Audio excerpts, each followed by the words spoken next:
Great. I will go ahead and get us started. Welcome everyone to Johns Hopkins Physical Medicine and Rehabilitation Grand Rounds. Today is July 23rd, 2025. And I'm very excited to have our two speakers presenting with us today. Some of you may or may not be aware, but we've been expanding our education in the topic of lifestyle medicine, and the residency program here has been participating in the American College of Lifestyle Medicine's residency curriculum for almost 2 years at this point. And myself and the assistant program director, Jessica Engel, both attended the Lifestyle Medicine Conference this past fall, and we're lucky enough to be able to hear our two speakers today present. And we're really excited about the work that they were doing and felt like it would be a great opportunity for all of the members of our department to learn a little bit more about this. So with that said, Dr. Heidi Prather and Devyani Hunt are our speakers today. Dr. Prather is an attending physician and professor at the Weill Cornell School of Medicine and the Hospital for Special Surgery up in New York. She's also the medical director for their lifestyle medicine program. And Dr. Hunt is a professor and chief of the Division of Physical Medicine and Rehabilitation at Washington University, and is the medical director for their Living Well Center. And so we are excited to hear their presentation today about how they utilize lifestyle medicine for people with musculoskeletal conditions. Thank you. Well, great. Thanks for having us. And thanks for the invitation. Davey and I were the first people in physiatry to present at ACLM on the podium. So that talk was the first of its kind. We were hoping to bring physiatry into the realm of lifestyle medicine. So congratulations on your residency program. There's a real need for us to be in this space.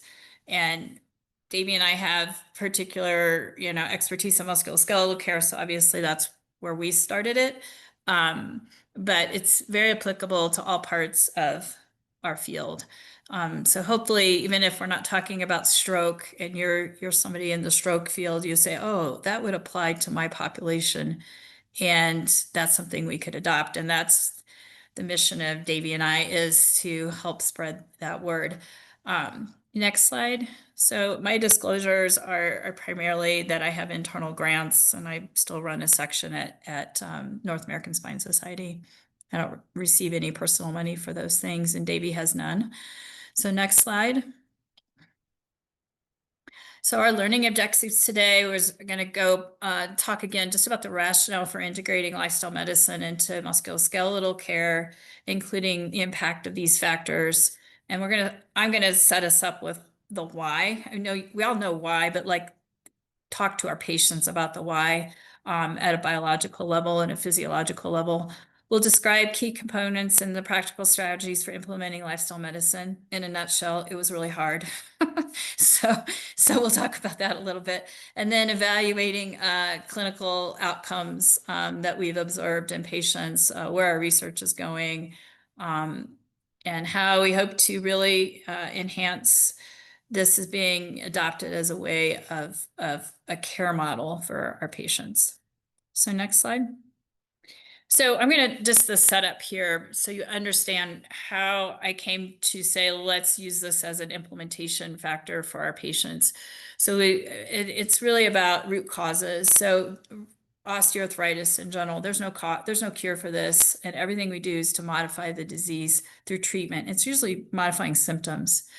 And it's this, at the heart of that, it's this chronic systemic inflammation. And 60% of this country's osteoarthritis is thought to be in the phenotype of metabolic. So the metabolic load the patient has is what's promoting and progressing their osteoarthritis. There may be a genetic component to it, but the metabolic is maybe the thing that's actually getting it to progress further. And any of those metabolic diseases include, abdominal obesity, high blood pressure, hyperglycemia, elevated triglycerides, and high bad type of cholesterol, so LDLs. Again, root cause of this is systemic inflammation in a good portion of our patients. So next slide. So maybe we should really rethink the model of how we actually manage patients in addition to things that help with symptoms.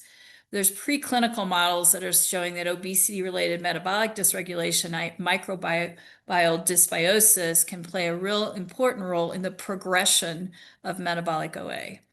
So modulating gut dysbiosis is an option for reducing osteoarthritis. And gut dysbiosis, which we'll talk about briefly, is at the heart of chronic systemic inflammation. So next slide. So really maybe what we should be thinking is that our real target of osteoarthritis is managing the systemic inflammation. So next slide.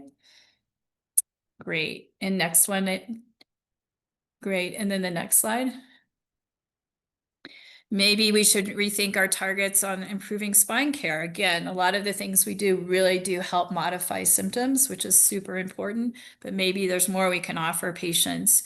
So if we look at people with low back pain, these are all chronic low back pain, but also seen in acute low back pain, and we compare them to controls, their inflammatory biomarkers are higher.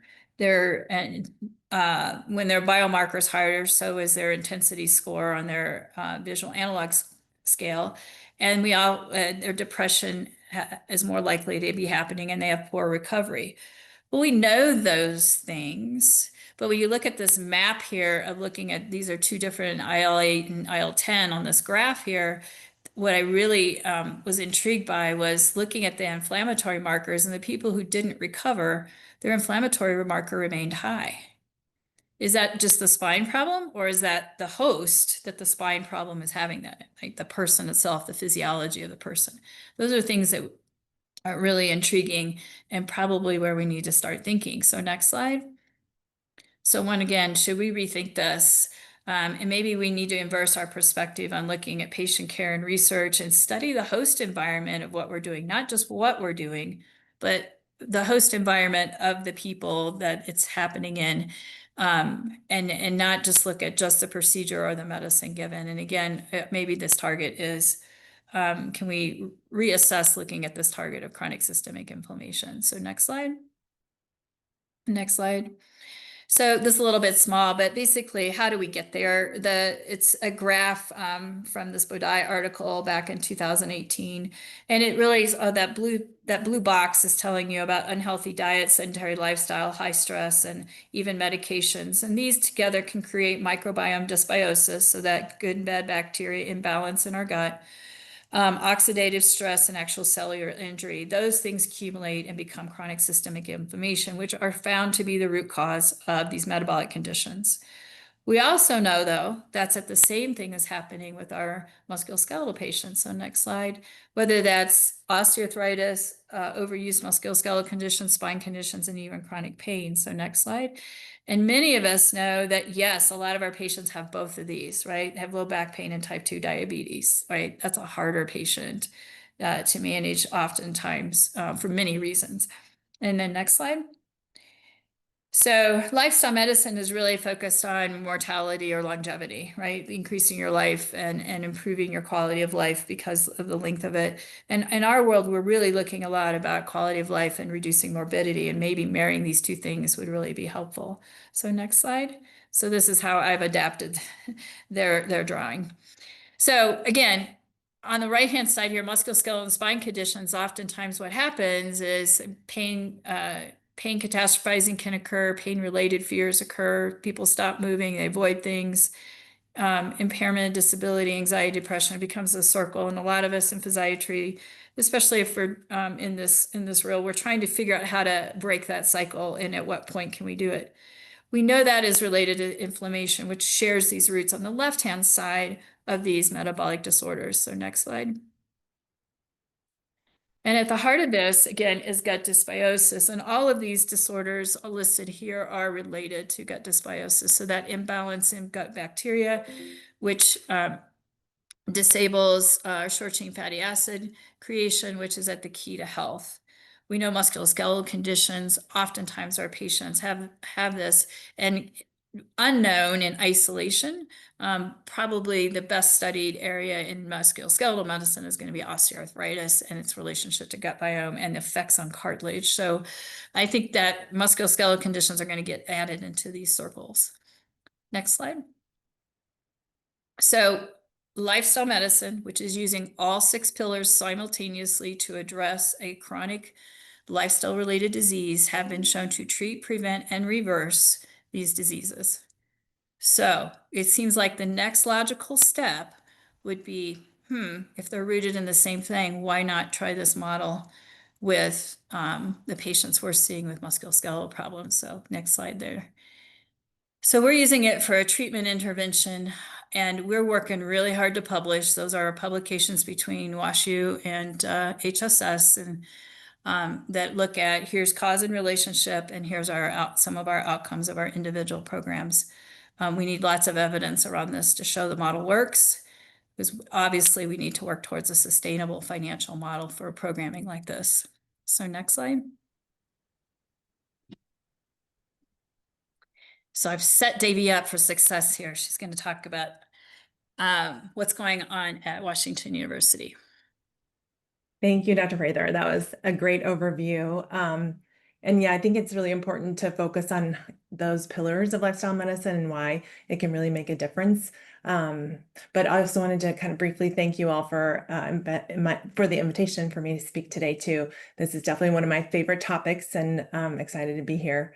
I actually wanted to start with a little bit of a patient story that captures the reason why we're all here and how those principles of lifestyle medicine can help us get to the point where we will actually help our patients get from point A to point B. So this is David. He's a retired lawyer turned avid semi-professional photographer. And I've actually known David for over 10 years. He has lots of medical issues, unfortunately, resistant to kind of the standard modifications of diseases, and puts him at risk for these increased morbidities and mortalities that Dr. Prather just discussed. So I first met him with experiencing low back pain and degenerative disease in his spine, causing spinal stenosis. So with all that, he was unable to walk and travel and haul around his equipment the way he used to without pain. So we started way back when with the usual physical therapy, addressing his biomechanical faults, and also had to address a bit of a hip spine syndrome. And he improved, but really didn't resolve. And in the end, needed more intervention like medications and MRIs and epidural steroid injections. And actually, he loved the epidurals. He was a great responder to steroids, but unfortunately, it was pretty transient. And the next step was a decompression with one of our surgical colleagues in fusion. However, he was obese and his BMI was 39, cutoff for surgery was 35. And this was around the time when we were starting our Living Well Center. So he was one of our first patients. And we talked to him about, hey, this is where we need to be anyway. We're going to optimize you to surgery. And that was one of our first tracks, was try to get patients that would not be a candidate for surgery into surgical options. So he had sleep apnea, he had hypertension, he had obesity, and his hemoglobin A1C was 7.5. So this kind of a patient is very common to what we see, I think, around healthcare. And again, we can put this probably in every aspect of physiatry that we do. And certainly the total healthcare expenditure, rising costs of all this, and this kind of trajectory of providing sick care, I think, is where we've all are kind of stumbling and trying to move in a different direction. And so the actual him being part of the Living Well Center was part of driving this into kind of a newer way to deliver healthcare. So we started him on this journey. Oh, actually, I wanted to show you some of his artwork. I forgot. These are some of his photography. And actually, this picture here in the bottom left of this man from Cuba is in the Living Well Center. So he donated some of his art to the Living Well Center. And he's got an Instagram page if you want to ever look him up. But when we use the Living Well Center or the pillars of lifestyle medicine to focus on on everything. As Dr. Prather alluded to, we get to treat everything as well. So we're not just treating one body system, and we're using these pillars of food as medicine, exercise as medicine, stress reduction, sleep optimization, improving social connections and all, and then certainly avoiding risky substances such as smoking, to improve patients' overall health. And the Living Well Center here at WashU is in an academic setting, and that I think is an unusual place for some of these things, and hopefully is becoming not an unusual place as we move forward and helping other departments to visualize and see how this can be implemented. So we began, as I said, a pilot project or pilot program in 2018. We had all the parts, but not in one spot, and then became a program with a brick and mortar building in 2020, which was a little bit of a difficult time in our world, but we continued to move forward. Dr. Prather did a lot of the heavy lifting, pushing the boulder uphill for administrative wise to get the program going. And now we've seen over 3,000 patients in our center, and have developed a true academic place in the Living Well Center. So we are clinically, there are providers that provide musculoskeletal care. We have a dietitian for nutrition counseling. We have counselors for mental health. Acupuncture is performed there as well. I do that as well as with my partner, Dr. Chi Tang. We have an ATC, so athletic trainer, that we recently added to the program, which has been instrumental in helping the kind of exercises medicine side of this. We work with as a nurse practitioner there that does our smoking cessation. And then we also work with a lot of our community partners for OTPT, speech and all. And so it becomes a very interprofessional program. Education-wise, I applaud you guys for starting the program in the residency. The curriculum for residency is fantastic. We're hopefully moving in that direction as well. But we do have all learners come through as they rotate with us, from our ortho interns to our PM&R residents, our fellows. We have dietetics interns that come, medical students, nursing and all. And hopefully we're planting the seed of helping our next learners and our next treaters to be able to use this information. And then our research, I'm going to take a little bit of time and tell you a little bit about our research program. Our director is Dr. Abby Chang, and we've been publishing and telling our story through our manuscripts, and I'll tell you a little bit about that today too. So first, I wanted to take a step back and tell you a little bit about the implementation, because I think we've understand the why. And this is just a kind of schematic of how we think about patients rolling through the Living Well Center. And we were trying to, we have a few different tracks within the Living Well Center, from optimizing to surgery to optimizing away from surgery, health optimization. We have a long COVID and fatiguing illness track as well. And our newest track is a female athlete track, which sometimes people have kind of wondered how that fits into the Living Well Center. But as you can imagine, after all the MSK treatment for female athletes, it comes down to a lot of metabolic disease as well as mental health. And so having those practitioners in the Living Well Center already, it's been a very smooth transition. So we take a lot of time to figure out what patients need. They all come in for a individualized evaluation and consultation, and we figure out what parts of Living Well Center would be best to get them from their to their goal. And then they start to interact with all of us. Sometimes it's on one-on-one appointments. And for those that don't have the ability through their insurance to see our dietitian or our counselor, we've developed shared medical appointments where patients can come in a group visit. They come in and check in with me or my nurse practitioner and are billed as a return visit. But then part of the visit is education from the different disciplines. And that has been instrumental in moving things forward. I'll tell you a little bit more about that as we go along as well. Most patients are with us about 150 to 180 days, and are hopeful that they graduate with the tools for success. That's one of the main focuses of our program, is that we give them the things they need to continue their journey. So this is one of our other tracks as well. Our newer track is building on the surgical optimization track, but instead of these patients not being a candidate for surgery, these patients actually have a surgical date, but we have time to make them healthier, to improve their overall outcomes. They come in for one shared medical appointment and giving them some tools and things to work on before their surgery. And often some of them then, if they have time, enroll in the bigger program and go through the whole program with us, which we would call more the intensive program. And then other times they've got what they need to stay healthy through their journey. So Dr. Prather has some great outcomes for this track as well in her center that she'll share with you later. So I did want to start with a little bit of our a few of our manuscripts here. We recently were published a few years ago on the engagement of patients, because I think that's key to success in this implementation, is to understand who will engage and who won't.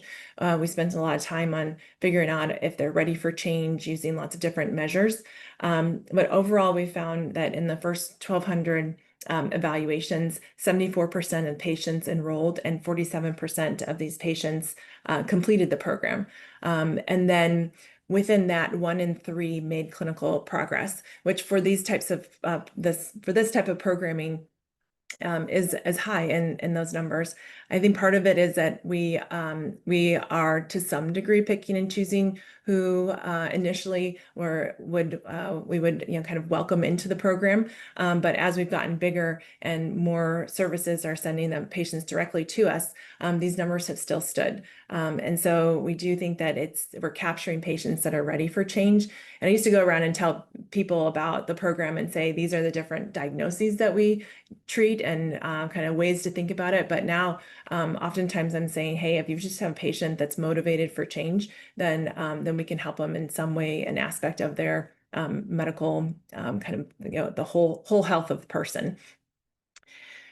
So if we also look at it by subgroups, then if the patients are appropriate for the interprofessional program, so again, if they do fall in that program of self-motivation as well, then 3/4 engage and half of them complete. But those who engaged instead of the 1 in 3 were making gains up to 45% make clinical progress. So this is a little snippet of what we're doing with our research program. We have a repository that Dr. Chang put together, and we have lots of baseline measures that we use to help figure out where patients are and how they're moving forward. We try to track when they quote unquote graduate, and that graduation date and or how we think about it has evolved a little bit over time. We found kind of anecdotally that through some of our exit interviews that some patients came in for 1 or 2 visits and they found that they had the tools that they needed. They had kind of a little bit more of a background of education on this topic and they were ready to go, whereas others needed the full 3, 4, or 6 months to complete it. But even those that only had 1 to 2 visits, if they had the information they needed, then they graduated with success.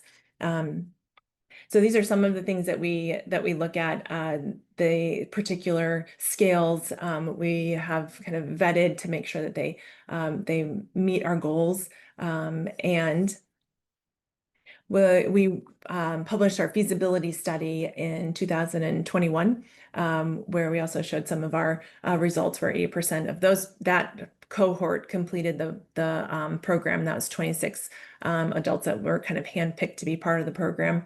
62% were successful, and they had an average of 180 days in the program and 26 visits. So overall, it's turned out to be about 1 to 2 visits a week, mostly, and sometimes even 1 every 2 weeks or so. And they would meet with our dietitian, meet with our counselor, meet with us. Acupuncture was part of it as well. And what we didn't expect was that it actually did decrease their PROMIS scores for anxiety. We also published on the value of the interprofessional team, this was a part of the program that I think we all really enjoy. That we get together once a week, once a month now. It used to be weekly, but now once a month to discuss patients that are maybe having problems moving forward. We also start the meeting with an introduction from one of the different disciplines to give us some ideas on what people are working on, what patterns we see, if they've been to conferences. It's something that that we all want to learn from, and that's been one of the greatest things, is to learn from each other. It's been a nice way to get together and be with each other in this kind of siloed world, especially post-COVID. We initially were in person too, which was really nice to actually see people. So what we found too is that when we did this qualitative study, is that patients actually really enjoyed knowing that we would talk about them, knowing that we cared, and knowing that we'd get together. I think patients, certainly have some issues with us, with healthcare workers not always being able to talk to each other and communicate well. So knowing that that's happening, I think also helps their progression towards their goals as well. One of the barriers to making this happen was to try to get all of the people involved a time where we can all meet, and sometimes that's be outside of billable work hours. So there are some issues that we kind of figured out along the way to make this work well. We also looked at the patient perceived value of the interprofessional team a little bit further in another qualitative study. And the key of this was patients' perceived benefit of the program was again noticed and appreciated. And then they also talked a lot about the group and virtual programming formats. We found that this was very preferential in patients with greater social deprivation, not having to come into for a visit if transportation was an issue and such. And that this kind of enthusiastic, authentic clinician support was a key feature of patient perceived success of the program. This is another publication on the characteristics of patients who chose the intensive lifestyle medicine program compared to kind of the standard physiatry patient and the standard operative patient. And you can see here that those that chose into the intensive medicine program were more racially diverse, had more obesity and more diabetes. And then those that kind of went through the traditional pathways had higher prevalence of pain, had shorter pain durations, less hyperlipidemia, and less sleep apnea. And then in the compared to orthopedic operative patients, more socially disadvantaged, less anxiety, more pain interference, and more hypertension. And I think it was just kind of an interesting glimpse at kind of how people choose to go down the path that they do. We also published our predictors of patient engagement and progressing toward lifestyle change. So engagement versus change, there were different predictors. And specifically for engagement, unfortunately, if we figured out that patients had good insurance, we're more prone to being able to engage, which does make sense. And interestingly, if they focus on improving function, they were much more prone to engaging. And so we've used that knowledge moving forward as well. And that was in comparison to pain as a focus. Also losing weight, partial engagement there, that seems to be one of the hardest metrics to move. And then those that don't engage are focusing on reducing pain. And then if you look at those who made clinical progress as opposed to those at engagement, they're more likely and motivated to reduce stress than they made more clinical progress, and less likely to progress if their main goal was to lose weight or if they had a history of depression. So I did want to take a little bit of time to share with you how we set up the shared medical appointments, as they've been instrumental in being able to deliver programming. Patients will again first come in for a consultation, and then we'll develop a comprehensive plan, and often with the educational content, delivering the educational content, and in the shared medical appointment will facilitate patients to have a community, and that really helps them to be accountable and to move forward with their goals. I won't go through all of these, but I'll just kind of highlight a few things about our shared medical appointments. So they are a group appointment. Everyone comes together, and the specific topic are kind of in these columns here that we talk about. For instance, in our lifestyles medicine, we go through all the pillars of lifestyle medicine and have a little bit more of a focus on nutrition. We have cooking demonstrations during them, and then kind of the how-to. We do talk about the why, of course, but then the how-to has been very helpful. We have lots of different interprofessional people that come in and talk to patients, such as our dietitian, our counselor, our athletic trainer, and either MD or DO or nurse practitioner comes in as well. And then for the other programs here, as you can see, we've developed these based on needs that we've seen for our patients. So for instance, we have a long COVID program where we're focusing on the pacing and brain fog, fatiguing and all. And as we've evolved and long COVID numbers have gone down, we've expanded it to other fatiguing illnesses as well. So we have OTs, PTs, speech therapists that come in and help us with these. And then our more recent additions is a sleep optimization for chronic pain. And these sessions are weekly. Sometimes they'll be every other week as patients are working on parts of these pillars. And the check-ins, I think, are really important. We give everybody a SMART goal, so one that they know is attainable over a week's time to really work on, and again, keep them accountable for moving forward. This is some of our data on patient satisfaction with SMAs, and as you can see, they're highly satisfied, over 90%, useful information, 95%, and likely to recommend 95%. So again, patients really enjoy this. We published on how patients find that these shared medical appointments improve equitable access to care.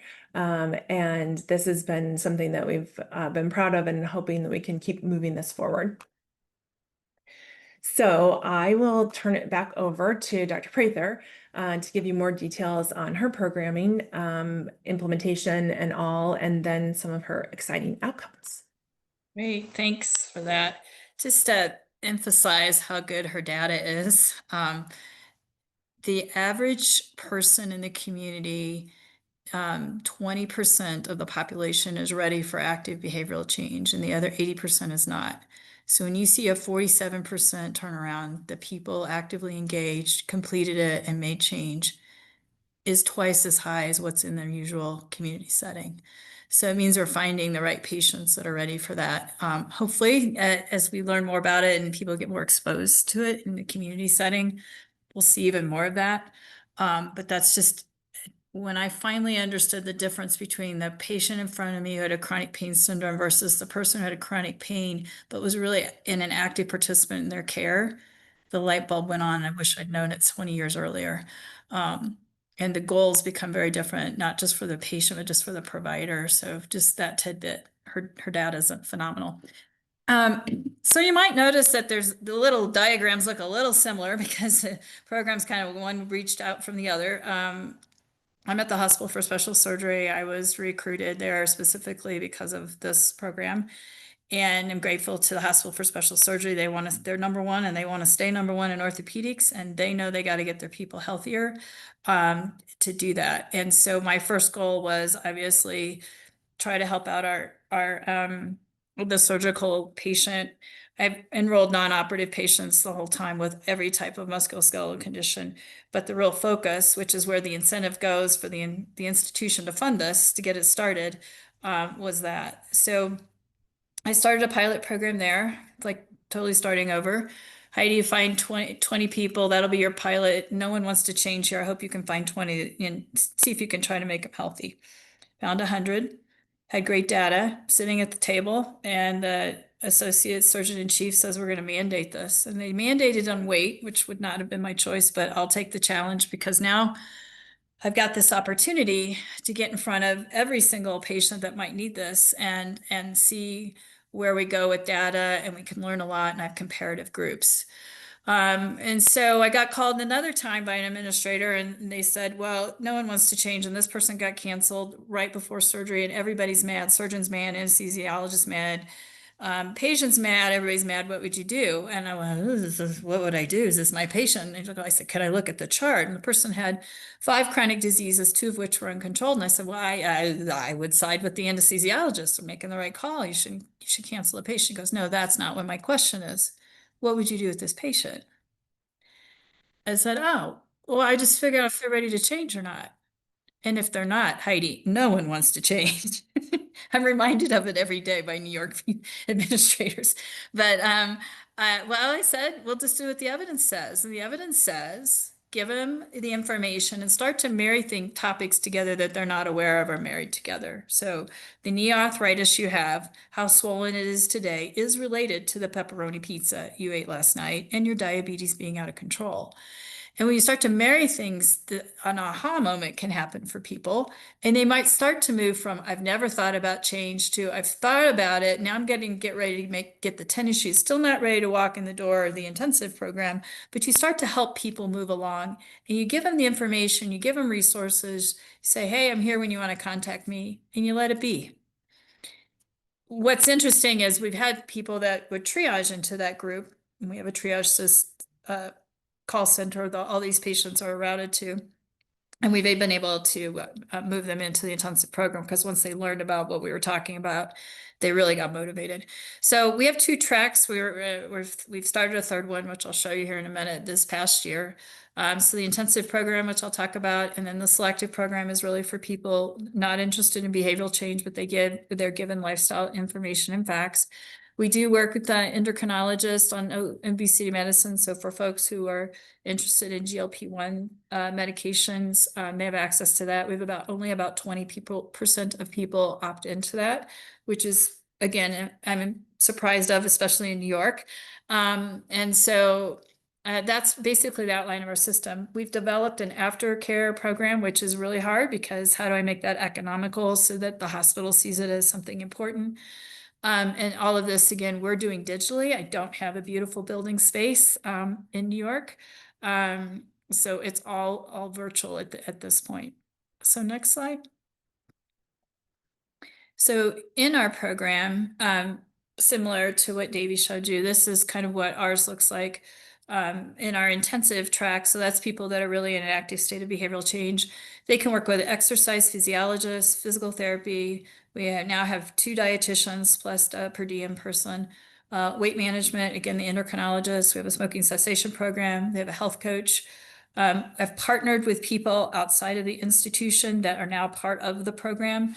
So there are no behavioral health contracts at HSS. There's no behavioral health access in New York City that's available and financially acceptable to everybody. So we have partnered with Nudge, which is a lifestyle medicine company that delivers virtual care. Their counselors see our patients twice a month individually, and they have a separate group programming in Nudge for mindfulness and stress reduction and managing depression in patients who need it. That's been a wonderful partnership. We've got first outcomes of our patients that have been through that part of the program. And then we also have access to a bariatric group if someone is interested in those services. And we've not had many take us up on that, but we have access. We have we've just hired our 3rd care navigator, and I have a care coordination person who makes all their appointments. The navigators are in contact with the patient at a pace of every 3 weeks. I think that's a real key to our success. It's going to be one of my pitching points when we start talking to insurance companies about this model. So the beauty of one of the things I have been able to do at HSS is we have an infrastructure built in Epic. So I have a repository in every single patient, but it's built within the Epic system, so I can run templates on a live basis.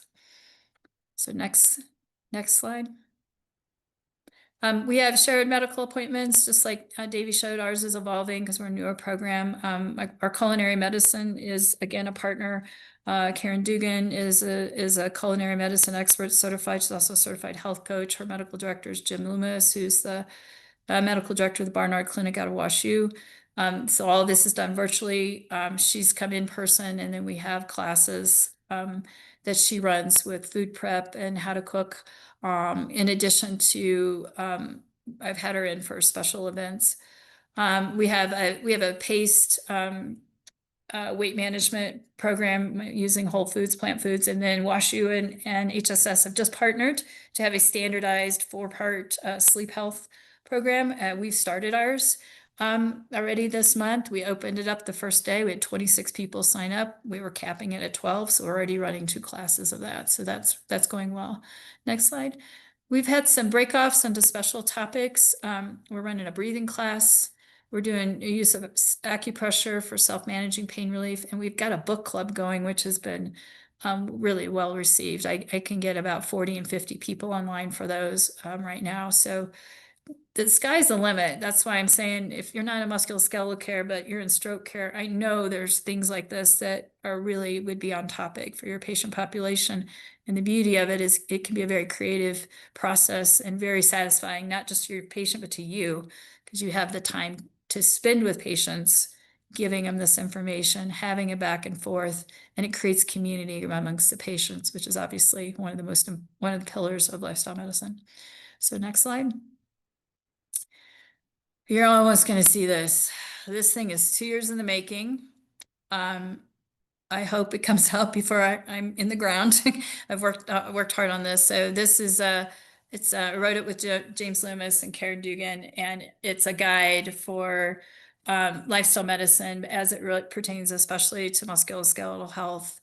And so it goes through all 6 pillars, bridges the gaps in knowledge between musculoskeletal health and why lifestyle medicine. We have a culinary piece in it. We have videos attached to it, like how do you dry water saute? How do I make a veggie broth? And recipes and resources in it. So this will be given, we have material given now, but this is very comprehensive. This will be given to every patient who enrolls in our program. And then we will be sourcing it externally where it'll just say lifestyle medicine guides powered by HSS.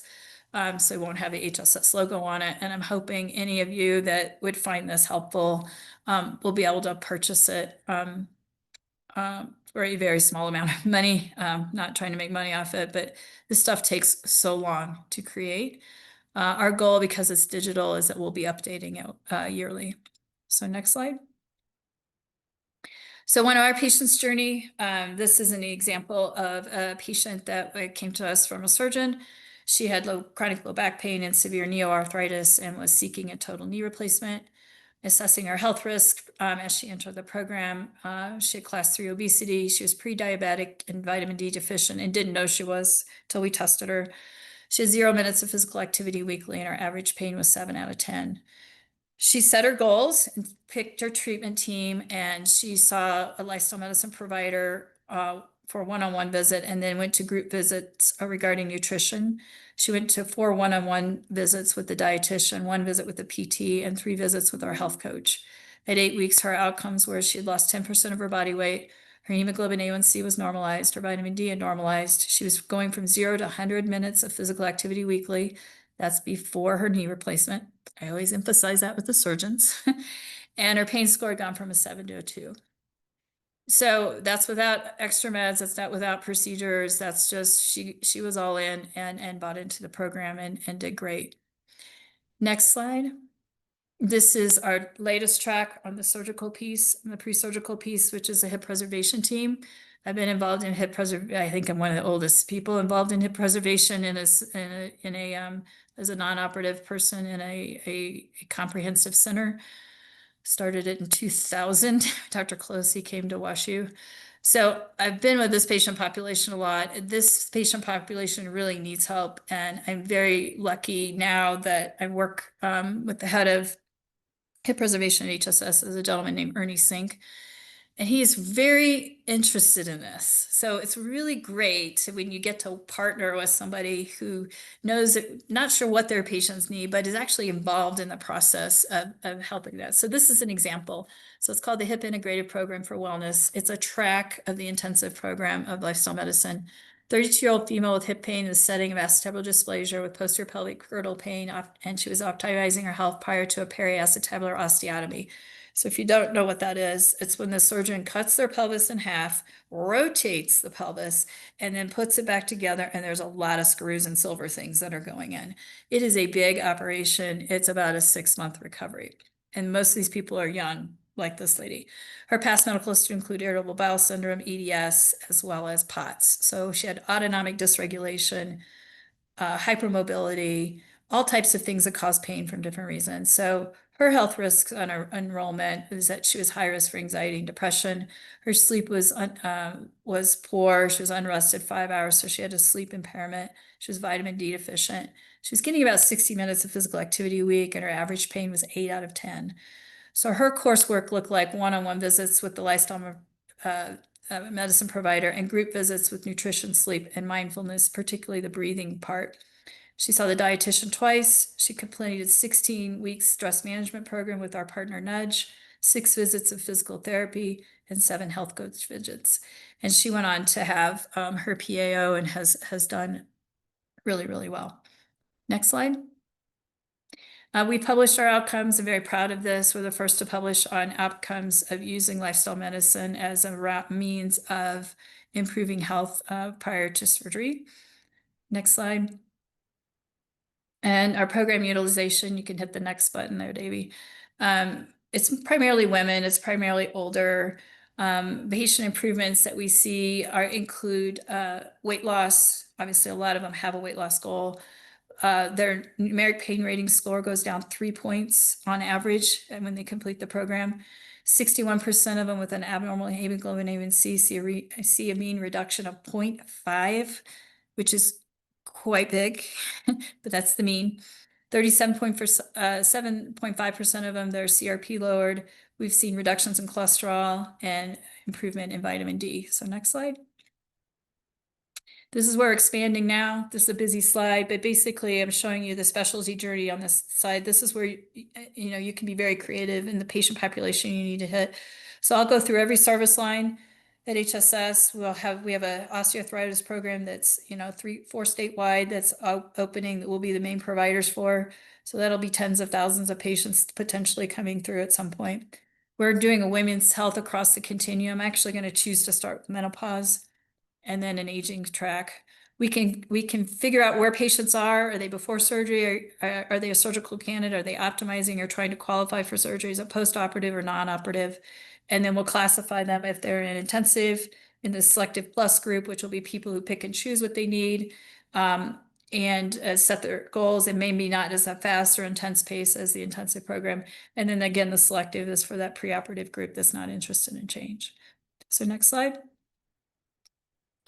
So that's a lot of a busy talk. We try to stay in our lane at HSOL there. Move Better, Feel Better is our logo. So this is my Move Well, and you need all the pillars of health in order to move well. So feel well, live well as where we're going. So next slide. This is just the websites for HSS and WashU. Hope you can visit them. We have resources. You'll see patient education resources there. As long as you credit where you got it from, please use it. It's taken a lot of time to create. And I think we're just ready for any questions you may have. Thanks again for having us, and thanks for giving attention to this topic.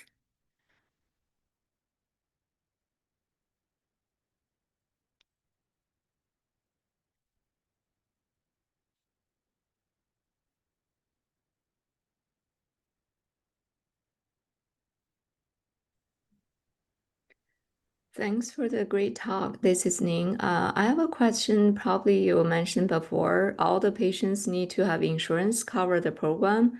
What's the payment system you're using economically, whether this is feasible for the patient they need the service? Yeah, I got my mic off. I'll just take it. That when I said hard, that you're at the crux of it right there, right? 2/3 of our country is diabetic, pre-diabetic, overweight, or obese, and the vast majority of people don't have access to a dietitian through their health insurance. It's a problem. So the shared medical appointment that Davey has really developed really in depth at WashU is a way around it, right? If they can get on and they get billed as a regular patient visit, a return visit with the APP or the physician, oftentimes that is affordable to the patient, but they have direct access to the dietitian who's also on the call. So you are supplementing that hour of time of the dietitian because they're not billing, but the physician or the APP is able to build 10, 12, 15. I've had as many as 26 people on that I've billed for in one visit. It economically works out for the system. I've been fortunate enough to, HSS was motivated enough to do this, that we have subsidized pricing for our dietitian. The normal price for a hospital visit in New York City with a dietitian for 1 hour is $350, right?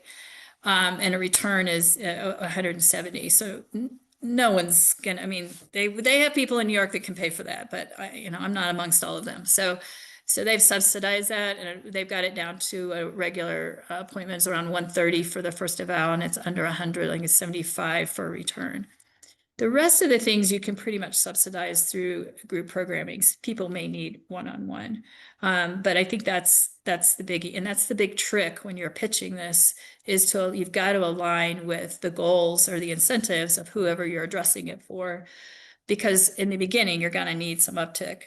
Long-term, Dr. Hunt and I are both really working towards how is there a sustainable model outside of the patient paying for this, right? So that's where you go to partnering with insurance companies. You go and use package pricing. You go to aligning with self-insured companies. Again, package pricing, because they're interested in saving money. My hospital is interested in making money. Me getting somebody healthier doesn't make them another dollar off an MRI, right? But it does help them if they avoid infection and problems after surgery. And that's what our data is showing. I'm going to get to present data in October that shows if you complete our program, compared to the people who were not interested in change, you have less infection and you have less persistent pain. These are in total joint patients. If you're using a GLP-1 medicine, you tended to not have the same health benefits and you use more opioids after surgery.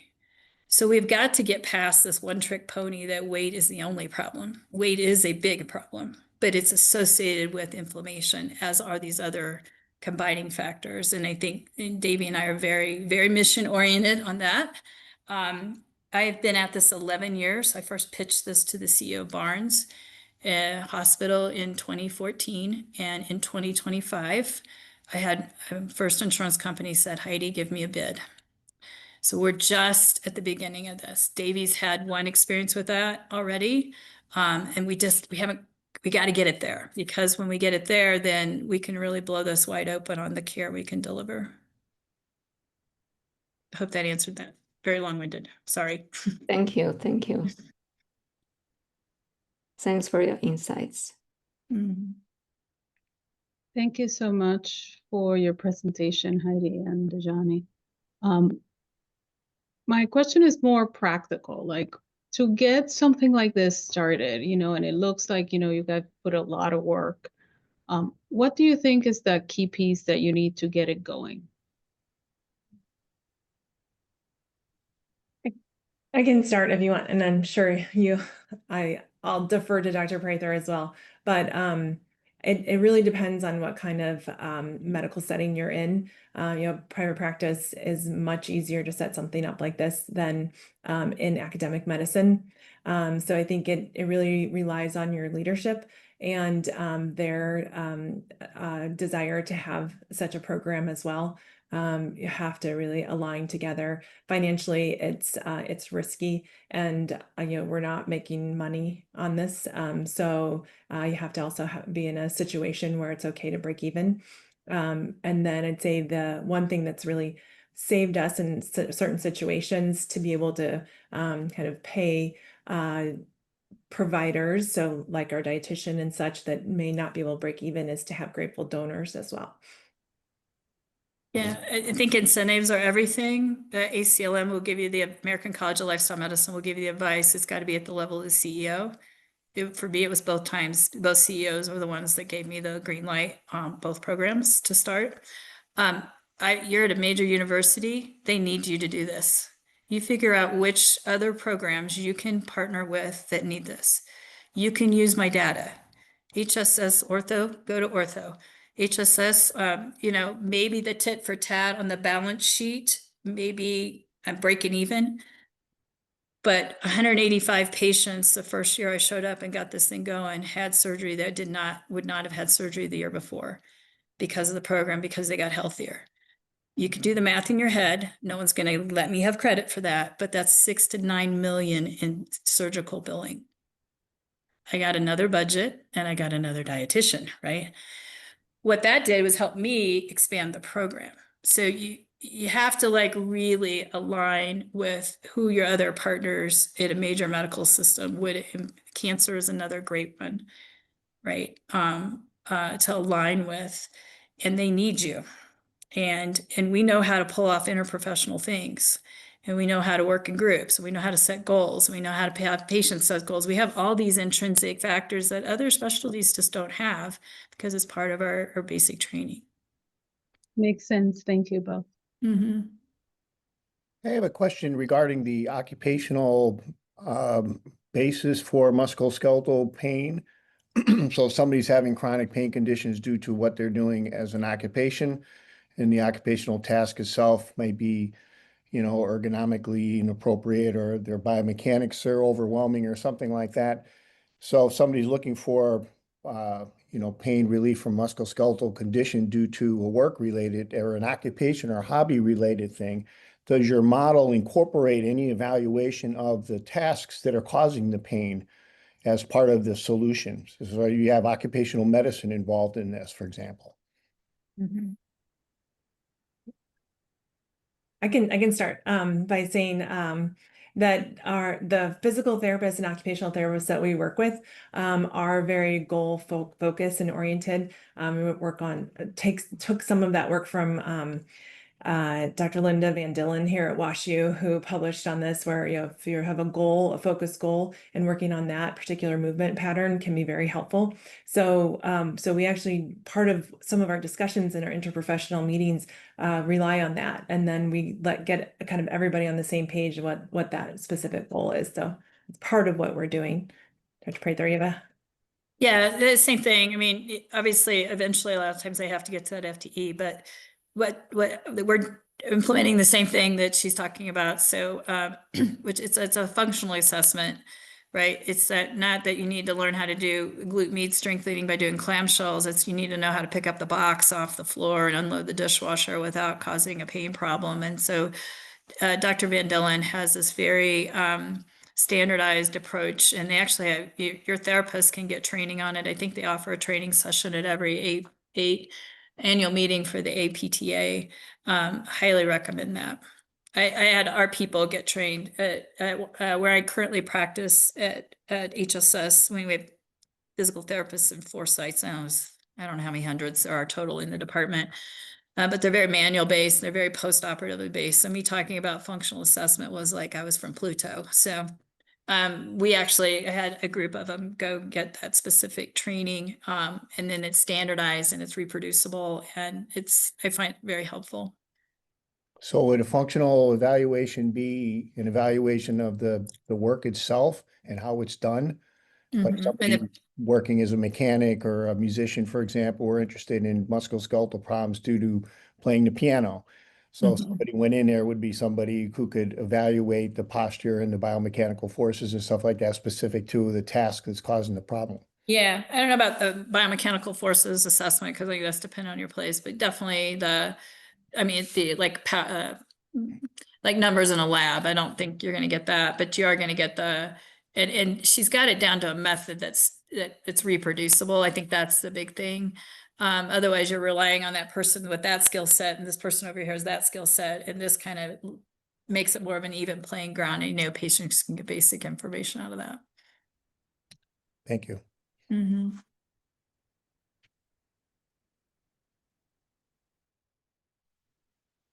I just want to say thank you again to both of you. We're at time, but I am sure you've really triggered some thoughts, and I will let our department and those attending know if they have more questions to certainly reach out. I really appreciate you both presenting today. Thank you. Congratulations on your program.